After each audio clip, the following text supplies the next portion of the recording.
Hey folks, 14.3. Homework-wise, 1 through 6, 8, 10, 11, and 13. And look at that, only 4 MCs. Like I said, it is a shorter section. So let's take a look with 1 through 6. All right.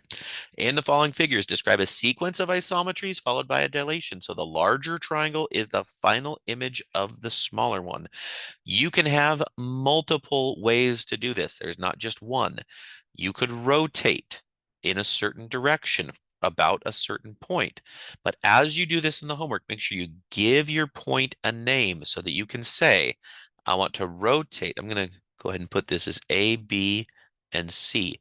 So you could say, I want to rotate. What do I want to rotate? I want to rotate triangle ABC. And then you have to tell me what you're rotating around. I'm rotating around point A, and I'm going to go 90 degrees counterclockwise. So that would be positive. So I would say it this way. Perfect. And what you end up with then is a new triangle, right? Because now it looks like this. Now I have B prime and C prime. So what do I get out of this? I get a triangle. I get A, B prime, C prime. And that's because point A never moved. It was the center of rotation.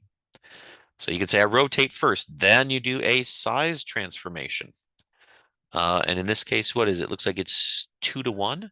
So maybe you want to center that at A and say, I want to use a size transformation scale factor of 2. What do you want to take in? You want to take in triangle A, B prime, C prime. And what do you get out? You get out triangle A, B double prime, C double prime, because those points moved. Okay. Now, I just did that one. So, of course, you'll have to come up with your way of doing at least the second one, right? Huge hint. But another way you could have done it is you could have said, okay, Scott, hold on a second here. What if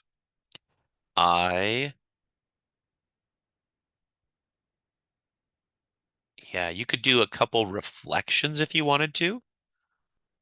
So you could also scale it up first, right? Then do the rotation. That would also work. But I was thinking you could flip it over so that I make this shape right here, right? Then reflect across this line that goes like this, and I would then have that same shape. So I did 2 reflections and then a size transformation, and that would be that gets you to the same place. And so don't think that, hey, on the test, there's one way to do it. No, there's not. You get to pick. So it's great for you that you have that flexibility. As a teacher, yes, it means I have to be able to read everybody's uniquely. There's not like one answer key that I'd be able to use. That's okay. I want you to be able to kind of explore and try things that you can see work. Find the image of ABC under a dilation with center O and scale factor 1/2. Remember the idea. Draw lines if you need to, even if they're dotted lines, use a pencil from O to each point. As an example, from O out to C. Okay, it's a dilation with a scale factor of 1/2. So instead of going all the way here, I need to go half as far. So find where is half as far. Well, this is 1, 2, 3, 4 pieces. So I only want to go 2 pieces. This becomes C prime. Okay, do the same thing for A prime and B prime. Kind of get used to doing that. In each of the following, find transformations that will take ABC to its image. Oh, yeah, basically, this is like what I would put on a test right here. Maybe with the orientation changed, but this is it. Yeah, there you go. I don't think I'd tell you that it's twice as big because that's not really as critical. Like if you don't know how big it is and you want to take ABC to its image and you know the image is it takes 2 images to make the original. That's great. But what you're really seeing right here, and this is what I want to show you, is you really just have this ratio, A prime, B prime equals 2. You don't really even care that it's 2 at the end of the day. You just care, this is the ratio I want to use. So that's the scale factor, right? So if you're going the other direction, right, then you would use A prime, B prime over AB. So what that means is whatever this length is, A prime, B prime, put that over the length of AB, it's going to be smaller than 1 because you're shrinking it down. So again, depends on which way you're going. If you're going from one to the other, make sure that you have the size transformation set up. Let's see your question 4. The following describes a dilation with center of O. Love it. And the image of the segment in length 4 is in blue. Of length 4 in blue. Okay, got it. See, even I have to read that sometimes. I don't know. Sometimes, at times, I wish they'd be a little bit more clear. Okay. The following describes a dilation with center O, period. Okay, that's the following, right? The image of the segment of length 4, that's the image of that segment of length 4, is over here and is shown in blue. And marked X. I don't, why do they need to say that? Why do they even need that piece in blue? The image of the segment of length 4 is in blue. What? Anyway. Yeah, I don't think I would have used that. I would have just said, here's a dilation with center O. Find the scale factor and the lengths designated by X and Y. Why don't we just say that? Why do we need all that? Just cut that. You don't need that. You don't need it. Don't need it at all. Okay.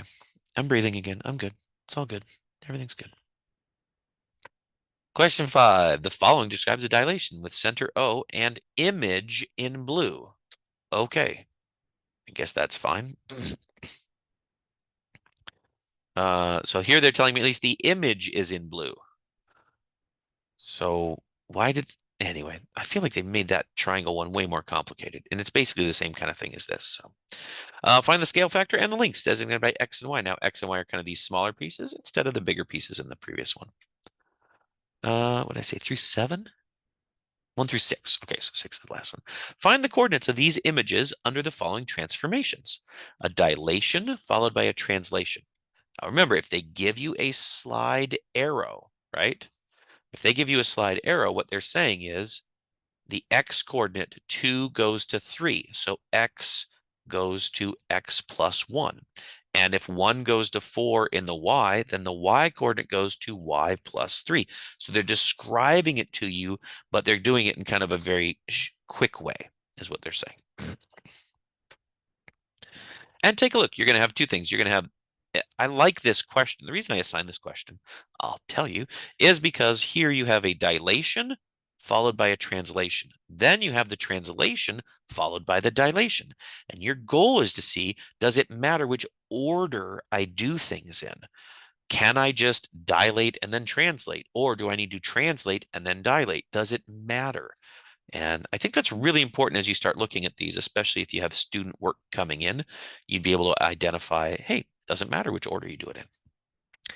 Question 8, what sequence of transformations will transform a circle with radius O1 and radius 1/2 onto a circle with radius O2 and a center O2 and radius 3? What do you have to do? Here's a hint. It's going to be some isometries and some dilations. Totally up to you how you describe it, but I don't need to even give you a picture for this one to tell you how to get there. Okay. Good question right there. Let's see, I'm pretty sure I assigned 10. Yeah, of course I would. Okay, so 10, 11, and then 13. So 10, here is a picture. You have the center, you have an image, ABC. Actually, you have a pre-image, ABC, and you have an image, A prime, B prime, C prime. Your goal is to find the center and the scale factor of the dilation that is shown. You could get the scale factor just by measuring the side lengths. We know that. But where is the center of the dilation? Okay. Question 11, what dilation will undo a size transformation with center of O and a scale factor of 3/4? This goes back to chapter 6. What percent increase will undo a percent decrease of blank? Very, very similar. And again, you're going to love the reciprocal nature of these. So when you undo a size transformation, you better get back to what you started with. And let's see, we end with 13. So 13, a rectangle size A and B has an area of 20 square inches. List 5 different possibilities for the length and the width. Again, 5 different possibilities that have an area of 20. The rectangle is enlarged by a scale factor of 3. What is the area of the rectangle for parts A and B? What is the enlargement factor of the area? How does that relate? Big hint. We've kind of dealt with this in chapter 13 for a while. I hope you see the connection between the scale factor in chapter 14 and that scale factor or scale ratio from chapter 13. They're very, very similar. Okay. And that is it. That's it for your homework. That's the last one. I'm so proud of you. Woo! Oh, look, that was like super, almost like I'm punching a camera. Okay. Even Mando's proud of you. Look at him. He's right there with little Grogu. And today is May the 4th. May the 4th be with you. I hope you enjoy the rest of your day. If you have questions, please let me know. I can meet up with you. Take care. Off you go.